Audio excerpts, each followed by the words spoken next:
محترم ناظرین السلام علیکم۔ بائبل میں اس کشتی کو آرک کہا گیا۔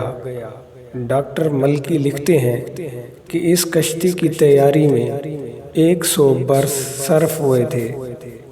کشتی کا طول 300 ہاتھ، عرض 50 ہاتھ اور اونچائی 30 ہاتھ تھی، اور اگر ایک ہاتھ کی لمبائی 22 انچ مانی جائے تو یہ کشتی 547 فٹ لمبی، 91 فٹ چوڑی اور 47 فٹ اونچی تھی۔ البنادی لکھتا ہے کہ اس کی تعمیر پر 2 برس صرف ہوئے تھے۔ اس میں 3 منزلیں تھیں۔ اس میں نوح، ان کی بیوی، 3 بیٹوں اور بہوؤں کے علاوہ مختلف اقسام کے پرندے اور حیوانات بھی جمع کیے گئے تھے۔ اس کے بعد طوفان نوح شروع ہوا اور تمام علاقے کو اپنی لپیٹ میں لے لیا، حتیٰ کہ پہاڑیاں بھی پانی میں چھپ گئیں۔ یہ طوفان 40 دن تک برابر جاری رہا۔ کئی ماہ تک کشتی سمندر میں بہتی رہی اور آخر 7 ماہ بعد کوہ ارارات سے جا لگی۔ قرآن مجید میں کوہ جودی درج ہے۔ مفسرین کے مطابق شام میں جودی نام کا جزیرہ واقع ہے جہاں یہ پہاڑ موجود ہے۔ اکثر علماء نے کوہ جودی ہی کو کوہ ارارات کہا ہے۔ قدیم مصریوں کے نزدیک نوح کی کشتی کا نام گل تھا، جو لکڑی کا ایک بہت بڑا تیرتا ہوا مکان تھا۔ آریہ اور ہندی روایات میں دیو کلیان اور اس کے خاندان کے سوا تمام لوگ تباہ ہو گئے۔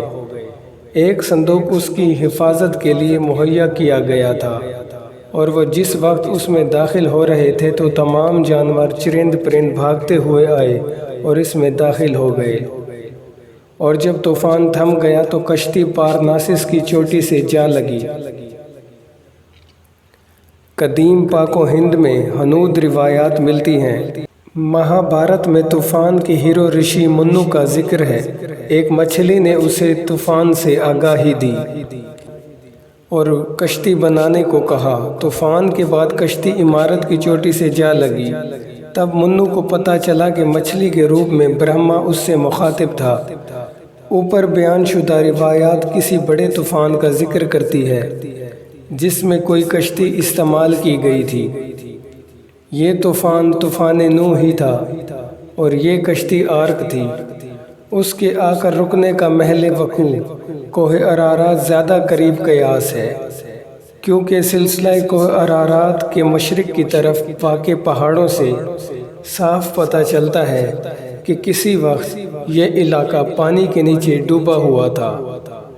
مشہور مورخ ابن خلدون کے خیال کے مطابق یہ طوفان عراق کے علاقوں میں آیا تھا اور اس کا پانی صرف عقب ڈھلان تک پہنچا تھا۔ آج بھی لوگ کوشش کر رہے ہیں کہ کسی طرح سے کوہ ارارات پر چڑھ کر کشتی نوح کا پتہ چلایا جائے۔